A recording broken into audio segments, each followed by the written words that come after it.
indicate we've got water and we've got a young forest is our alder here. So this is red alder, and what I did beforehand was I scratched the bark here. And if you look at the bark and zoom on the bark here, look at the red colouring that's underneath it. So this is red alder, and look at red alder here has an antioxidant in it. So you know from health studies you've got to eat all these things like if you've got really fatty foods, you should have a whole lot of red wine and chocolate and stuff to bring down your fat levels and stuff. It's protecting the plant from exactly the same thing. So plants do have a problem with pressure. So if you're near a whole lot of water, it's going to be water gushing up like crazy. So you can slow it down by having those red compounds in it. So this is indicating that we've got a light area, there's a lot of bright light, lots of water, and then you can see that it's got this white stuff on it as well. This white stuff is a lichen, and it's only ever found on the alder. It's never found on the ground. You can't take it off and put it into a petri dish and make it live. It's symbiotic with the alder, so if you're ever wondering, is it a young alder? Look for the white lichen that is there. Okay, so if you turn around, we've got paper birch behind us. So remember when they're on campus, we looked at the birch and it had the orange colour underneath the bark. This is your paper birch. This is the native one. This is the black with a grey covering underneath it.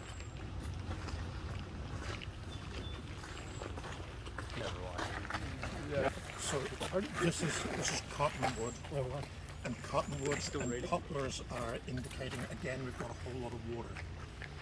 No shit, Sherlock. We're in a bloody swamp, right? What are we going to have in the desert, right?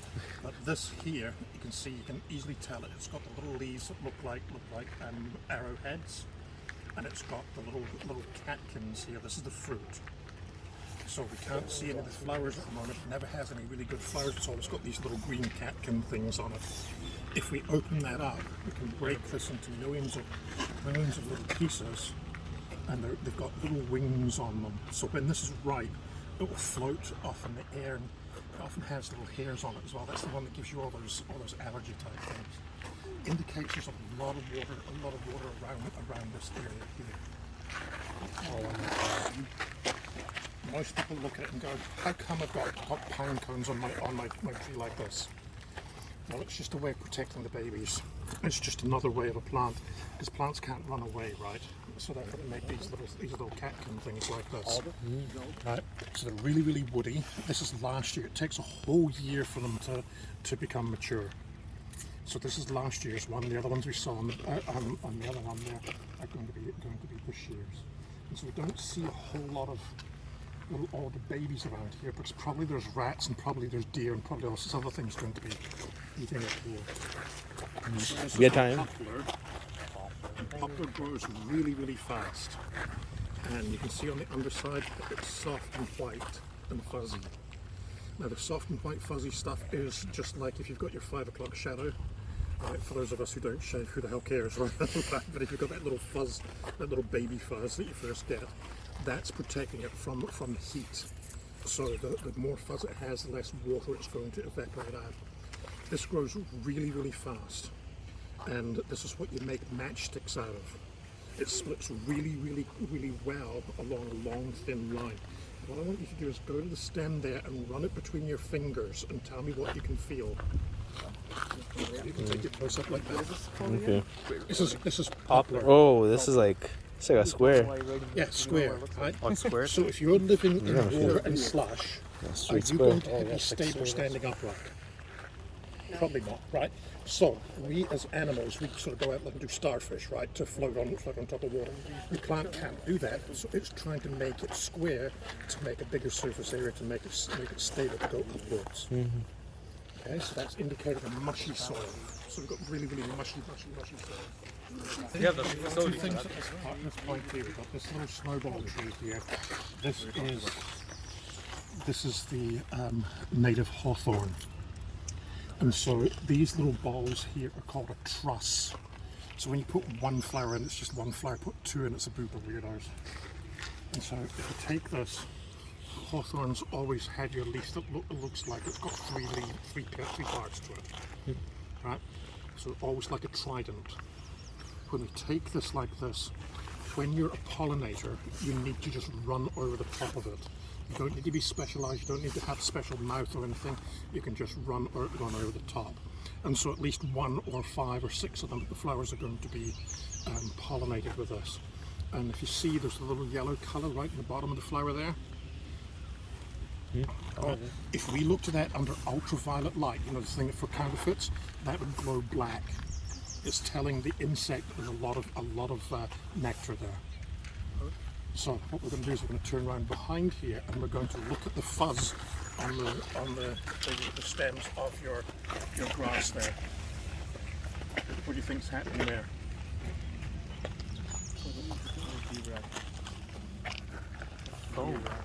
What? Yeah, this is a spittle bug. So if you're brave enough, you can take one of the fuzzy parts off, rub it in your fingers, and you can find a little bug inside it. Definitely don't want to do Do it. No, I'm good. Man. Do it. Do it. I ain't doing it. Do it. So take one. What are you doing? Find a little bug inside. Touch the little white thing and then find a bug. Oh, white. You got it? Yeah, no, just rub it off, bro. Yeah, rub it right off. I'll see it. Smart. Oh, just kill it. Okay, that's fine. Wow. Is there a little bug Eat it. inside? Yeah. So what Looks like happens rabies. is the bug actually chews on your plant and then spits it back out and Yo, rubs this bug spit. with its feet to make a little cocoon around the outside of the water. Because remember, water takes a lot of temperature up and down, right? Come on, it's cleaner than stuff you buy in bloody the cafeteria. It's probably more nutritious than stuff you buy in the cafeteria. Not all long, thin things are grasses. Okay. If you look at this one here, we've got little steps like a step ladder where the leaves come off. This is a true grass. This is introduced from Europe. This is a rush, and if you look at it, it's round. So instead of that one being flat, this one is round. This one indicates dry land. This one tells you it's really, really soggy. So if you've got a whole lot of these, really soggy, really muddy, you wouldn't want to be driving your Dodge, whatever, your Dodge thingy. I drive a Ford, so anything other than a Ford is crap. Right, so if you look at this, the little flowers are in from the tip. So your little flowers are in from the tip here. It protects them from anything eating. So if you're going to eat the top off, your flowers are still protected. But if you look at some of the grasses here, all the grasses, the flowers are right at the top there, right? So some of the bunches on the top, all your babies are gone. Right. So this rush here is telling you it's kind of soggy, whereas the grasses are telling you it's a lot drier. 210 USD. This is the indicator of really, really wet areas. This is Scowler's willow. And it's easy to tell because it's got really, really white back on it. It's also in the junction of all the leaves, it's got little ears. So if you pass that around so you can take photos and whatever with it, you see just in the junction of where the petiole attaches to the stem, there's little ear things there. This is willow. So have a feel of the back there and tell me what you can think of the back of the leaf. It's a little glossy. Yeah, solid. It's like Smooth and fuzzy, right? You should get me in here, man. Yeah, it's a vlog. Consent. It's really soft and fuzzy. Willows indicate there's a lot of rainfall, a lot of Can't do water. that sound in the video, bro. So willow also has a really, really good wood. It's really I'm good. stringy. It's really white, so you can make all sorts of marketing stuff Yeah, I'm out of it. vlogging right now. Come on. But what would you make willow out of? What equipment do you make willow out of? Like Rubik's Cube? Thread? No. Thread? Thread. Oh, I was like, bro, what? Because it's bendy, right? It's really civilized. You play for 2 hours, then go for tea. Then you play for 2 hours and go for lunch. Then you play for 2 hours and have tea again. Then you play for 2 hours and you start all over again and play for a whole 5 days. What is it? Work? Cricket. Oh, come on, you guys are from India. You're Cricket, cricketers, man, right? cricket. Man. Come on. All of your cricket bats are made out of relatives of this willow. Yeah, I don't play cricket. It's really spongy. It's really bouncy because it needs to work with water. The spongier you are, the better you are at taking out water. So therefore, it means you can bounce and you can bend. So what is it easier? Is it easier to hit with a cricket bat or an aluminium baseball bat? Yes, the cricket bat is bigger and flatter and stuff, and then your num-num can play number 11 at cricket, right? Right? Cricket is more skillful. Cricket is definitely more skillful, right? All these num-nums playing baseball, they throw 3 balls at them and they're gone, right? What's harder? So this is our native thimbleberry. Really, really big, flat, fuzzy leaves again. The more fuzz you have on your leaf, the more you can control water. So fuzz on your leaf makes sort of like a little greenhouse effect on the outside of it. If you notice that, there's no prickles on the stem. So this is native to our area here. And if you turn around the other side there, you can see it's got 5 fingers. It's got 5 fingers there. The 5 fingers are going to mean that it's the European one. And it's got great big prickles on it.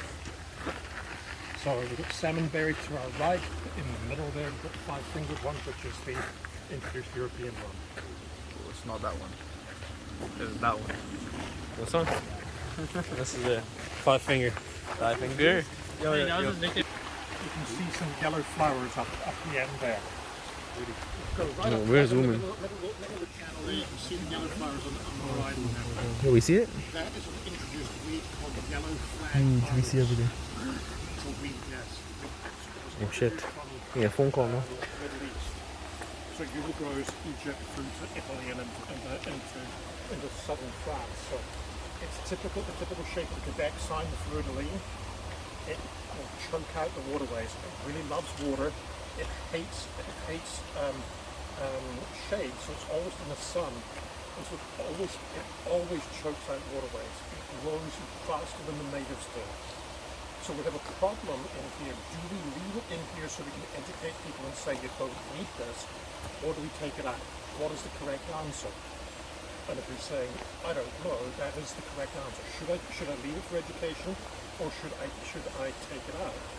How are we going to know it's bad if you don't have an example to show somebody that it's bad? So they usually spend all their time trying to take that out of you. Be 1 or 2 around to say, you don't want that, you've got a management program for it. The big problem is that the plants will regrow from every little bit that you leave in the ground. So you have to take all of it out. So you actually have to get a backhoe and a digger in there to dig out, so 6 to 8 feet out of there to get rid of it. It's got a root system that goes like crazy, so you're never ever going to get rid of it. Okay? So, if you see something like this, you're going to go, holy crap, it's not normal, right? Even the numbness of num-nums are going to say, holy crap, it's wrong. This is a virus. So when you try to identify viruses, they never ever kill the plant. So a virus like Ebola or a virus like COVID is really stupid because it can only live in a real living organism. So if it kills you off, it's got no other way of living, right? Plant viruses do this. It's called shoestringing, and it makes all these little curled, deformed things. And it always looks like it's got camouflage. So it always looks light, dark, and have all these wrinkly areas around the outside. This is cotton dogwood. And so this is really, really common in our area here, because are we dry in this area or are we feeling kind of humid? Viruses like it when it's warm and humid. So this will die off in fall and in winter, and then come back again in spring and summer. How do they spread then? Okay, so around this area here, if you've got water, we'll have midges and we'll have insects and all sorts of things. The virus gets taken up, just like from malaria, it gets taken up into the insect bites into that, spits back in, and you get the virus all over the place. So it's a real problem in horticulture because you've got to control all the insects around as well, or you get all this sort of crap happening to the flowers. So here is our dogwood, and our dogwood always has 2 leaves cutting off one way and 2 leaves going the other way and then 2 leaves going the other way, right? So what you're going to do is, I think I showed you this before, you take your leaf and you hold it like that and break it in half, And if you do it correctly and rip it, you should be able to hold your dogwood like that with a little piece of cotton in between. It's exactly the same compound as you make your jeans and your t-shirts out of. It's just not enough for it to grow to make it anything commercial. It's a common thing made by all plants. This is the only one that can do it in BC with. So if I give you something that looks like this, and it doesn't rip, and it doesn't have the cotton in it, then it's not dogwood. Okay? Do you think this area is natural or is it disturbed? Disturbed. Yeah. So one of the indicators is we see all the buttercups all over the place, all the yellows there.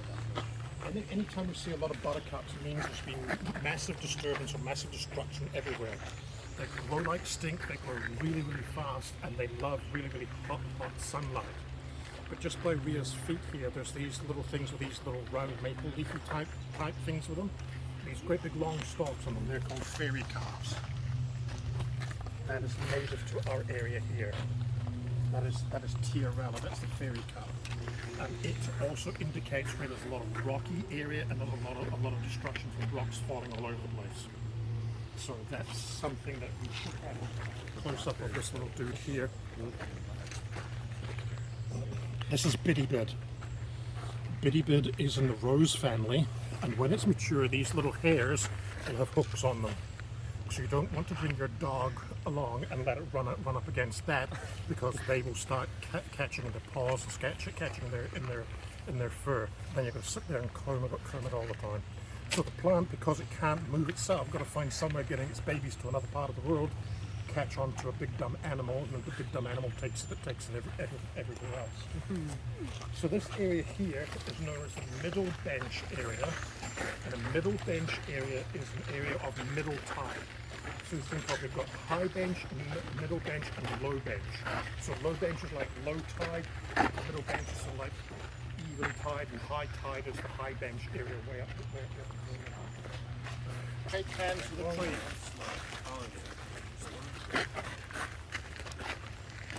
Is it soft? Is it? Spiky. It's spiky, right? So, if you ever have to know whether it's a fir or a spruce, firs are friendly, spruces are spiky. So, spruces and firs look almost the same as each other with their, unless you take really microscopic things with their needles and the way their needles are handled. If you can touch it and it doesn't spike you, then it's a fir. If it spikes you, then it's a spruce. The other thing to look at is this little growth here. See this little red growth here? This red growth here is essentially plant cancer. So what is happening, you can see there's a whole lot of these all over the tree there. We've got an insect inside that's laid its eggs, and the tree is trying to stop the insect from growing. And so inside here, if we cut that apart, there'd be little caterpillars or little maggots on the inside there. It's from a little midge, like a mosquito. And so there's some there, there's some at the end here, there's some from last year that were on here. The tree is not really caring, right? It puts down this red compound again, the same thing that we saw when we were looking at the alder there to try to cauterize it, to try to clear it. So it's putting down the antioxidants as an antiseptic there to try and stop it. Does that mean it, when you cut it, we have some insect in it or what? So like we have insect inside this red compound. So should we see if we can actually cut them apart? Yep. How many of you? Yes. Yeah. I'm sorry, man. I can feel the weight. This section. What do you mean, bro? It's like one more. Just don't make any sudden moves. Still one more. Don't make any sudden So moves. this is the gall. It's a gall that the little insects will eventually be like little black trust wasp you. type things. And so there's old Missed it. ones. So there is last year's one, and Rhea has the cross section of this year's one there for you to take photos of. The plant doesn't care. The plant just cauterizes it, puts down all those antioxidants, stops the insects from moving to the rest of the tree, And hey, as long as it's got some green stuff, photosynthesizes, right? Don't need So to the be. red ones are. This is one of the native honeysuckles. This is known as twinberry because everything is always in twos. But if I gave you this in an exam, how could you describe the leaves? Opposite. Opposite, but they're not all the same shape, right? No. So the plant is reacting to how much light we've got and what light is available to it. So the more wavy the light, the darker it is. The rounder the light, the more whole the leaf is, and so that's probably in a bit better light than everything else. So if you can't run away from something, you change your body to make it work, right? So plants are way cooler than animals. Animals are freaking dumb. So this is the highest area that natural flooding would get to. So this is like the high tide area. And so Vedder River is that way. And so when we had the rainfall in December, this was under about a foot of water. And so that was absolutely unusual. But this is where the normal water, if it was a normal rainfall, normal snowfall, would come up and we'd be lapping against the side of our track here. Now there's a weird little thing just down here. You see this dark thing here? And amongst the buttercups, you see it's got long, thin leaves, and it's got these long, this little guy here. Right. That is one of the parasitic plants. This is the false hellebore. And the false hellebore is parasitic on alder. So, do we have any alder trees around? Not here. This is all the red. Rip the leaf and find out. Alright. Alder looks like buttercup temperature. Yeah, that looks kind of to it. Weird. I mean, I said none on this side. Oh, I see this one. So alder is directly above us. So it is actually parasitic on the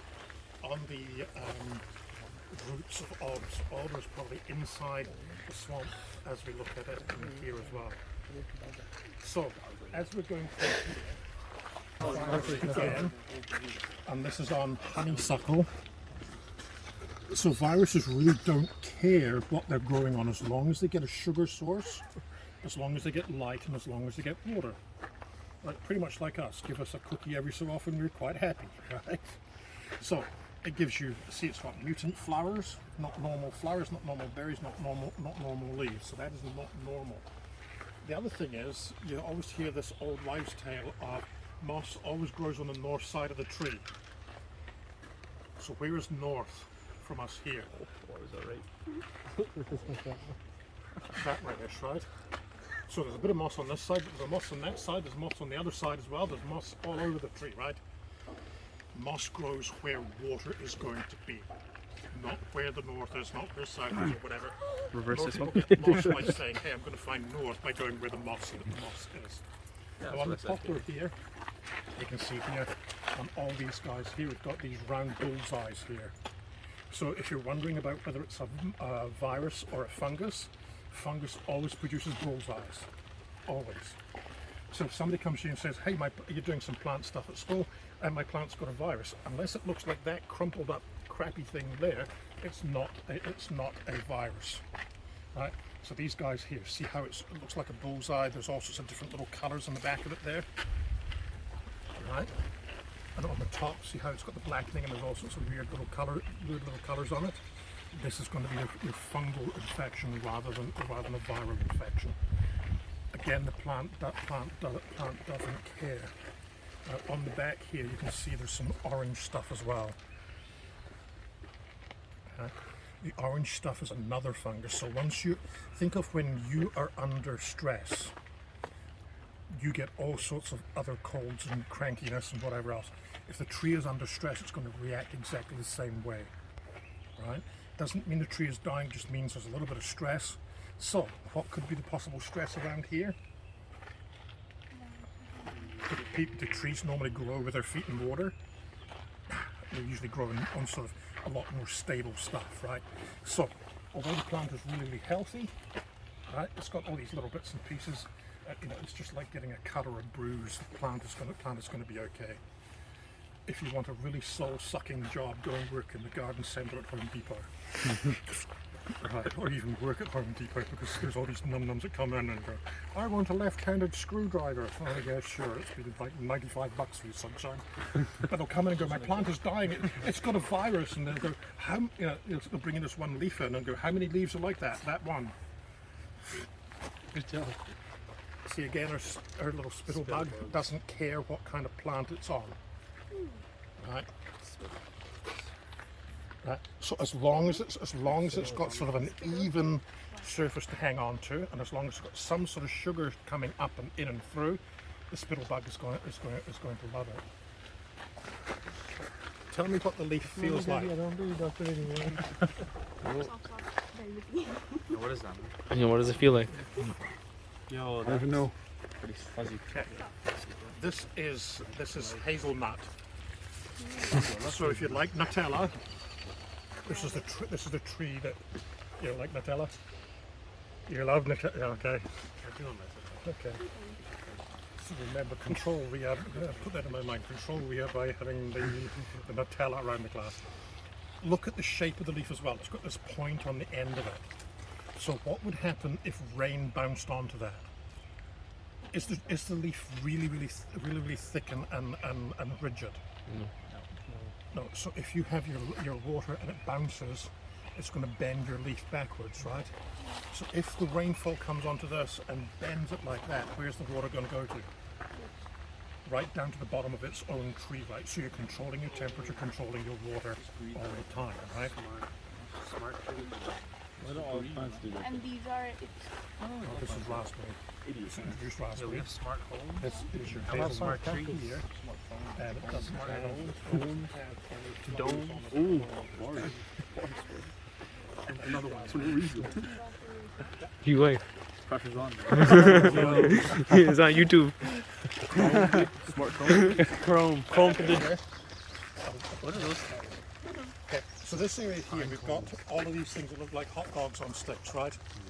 And if you really want to play games with your drunken friends, you put tempura batter on them, deep fry them, and give them your drunk friend, and explode into all those what? There was a reason that my name was known to the police in New Zealand. That guy again, yeah, him again. I may as well have just stayed there at times. At least he's creative. But all of these, this plant is found all the way around the world. It's not unique to Canada, but it's unique to an area that's completely open and completely wet.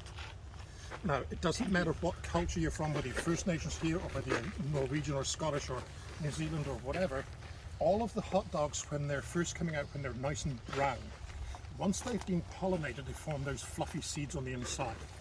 The fluffy seeds are hydrophobic. And so you can make really good field dressings out of them. So say you get a really bad cut on the farm, you'd run to the swamp, get some of that, pack the wound with it, because it would suck up a whole lot of the blood and coagulate really quickly. And then you can see how these were made last year about this time. There's not a whole lot of them have been decayed or dropped or anything, right? So they've got antibacterial and antifungal compounds in them as well. So you could use them as a field dressing for a really bad wound, like say you've got a bad cut on your arm or your leg, or heaven forbid anywhere else. You can pack them in there. You can also take them and make really hypoallergenic pillows and dressings out of them. So if you don't have any memory foam in your foot and in your shoes, you can put them into your shoes, suck away all the toe jam and stuff that's in there, and all the odors, and it acts like sort of memory foam. Or put it into your pillow, or if you need a piece of padding somewhere, pad it up with that, and you're really good with it. And it's not necessarily just First Nations here. It was used by the Celts, it was used by the Aboriginals in Australia, it was used by the Pacific Islanders, used by the South Africans and the South Americans as well. So it's something that binds us with absolutely everybody. This is the other willow we have in BC here that's native here. This is the shining willow. And you can see here, it's got the little ears at the bottom of your leaves there. Only the willows produce this. So if I give you this in the lab exam, you go, oh, Emma's giving us a freebie here. It's a willow. That's the only plant in our BC thing that does this, and it's always where there's water. it can't grow on dry land at all. It needs, if you try to grow it in a pot, you'd need to have a link to it. Oh, The dog is staring us down right now. yay, puppy. Oh, sorry, I waved to her, she he's didn't back. Puppy. Smile. Why the hell are we doing Smile. plants if Oh, there's yeah. puppies around, right? That's pretty good. But this is really, really common in our area here because we're on marshlands. It's shining willow because it's got, see how the stems are really, really yellow and shiny? It produces a wax on the outside there that you can boil down and make sort of candles out of if you gather a whole lot of it. But willows are really, really good because you can just pull off those bottom two leaves there, stick it into the soil like that, and about 6 months later you'd have a bloody huge tree again. They grow like stink. If you're trying to do cuttings of plants, so say your mum has a really special plant that you want to make more of, you take willow leaves like this, grind it up into a little paste, put it into a cup of water and put your cutting in, and it causes roots to grow. So again, because plants have to be sneaky, they've got to be smart, right? They can't move, so they've got to be a whole lot sneakier than everything else, right? Okay, so we've got that. Into the ground. You can see the yellow flag iris a whole lot better from this direction here, and there's a whole lot of it inside the swamp there. Keep taking it away from there, then eventually those bulrushes would not be there. It would take roughly about 5 years before we didn't have half of the bulrushes there. About 10 years we'd have nothing left. It grows really, really, really fast. So we've got problems if we keep it in there. So then again, the question is, do we keep it to educate people, or do we cut it out to get rid of it because it's a nasty plant? So this area here has been modified twice, at least by humans. The military tried to drain this area here, and they put down humongous great big logs like this that were covered in a petroleum product called creosote. Creosote essentially is distilled tar that won't coagulate. So you see all those guys doing the highways where they cut the little lines on the highway. It's usually when the highway is just really nice and you can drive really good on it, and they decide to cut all those stupid frickin' lines on it, and they fill it with that black crap. There's two types. When they heat it up, some of it goes solid after a while, some of it stays liquid. The liquid stuff is called creosote, and it preserves wood like crazy. And what they did was they tried to make boardwalks, and they tried to drain it, and so they plunged all these great big pieces of wood with a whole lot of creosote in it. The problem is creosote is carcinogenic, and so it was leaching out into the water here. So hopefully they didn't get all of the piece of wood out, but hopefully what has happened is the wood has gotten sunk by so much sand and so much sediment that it's actually encased in clay, so that the clay actually covers over and makes sort of like a little tomb or cocoon out of the outside of it, right? So it's, you know, we'd have to probably put a bulldozer right through the middle of this, and then you'd lose your bulldozer, right? Which is the rumor about Mill Lake. You know, there's the rumor of Mill Lake that there's actually a locomotive in the bottom of Mill Lake. Did you hear that? Did you know that one? So Mill Lake used to, well, it was called Mill Lake because what you used to do is put all the logs in there to be put up into the sawmill, right? And seemingly one day, one part of the lake just gave way, and the whole locomotive just went whoomp into the bottom of the lake. That's the rumor that's there. Whether it's there or not, I don't want to go anywhere near it because it's more toxic than anything else in there. But that's what's happened with this. We've tried to modify this so much. All of these little lagoons are sort of in a U shape, and so that is called an oxbow. And so what happens is that the water follows a track and becomes lazy, and then the main part of the water moves across the other side and makes a barrier, and you end up with these little lagoons and little swampy things all over the place. And so the Vedder River was originally a really, really small creek until we drained the lake and we made the Vedder pumping station up by the end of the Vedder Canal there to pump everything into the Fraser there. And so if we didn't have that pumping station, then it would look like what it would look like in December there.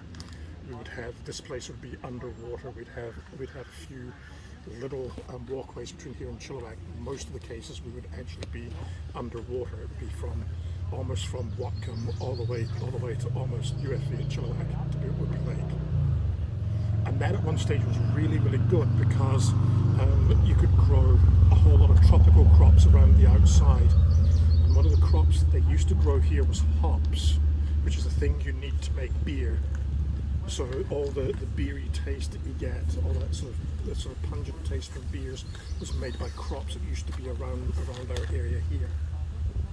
So let's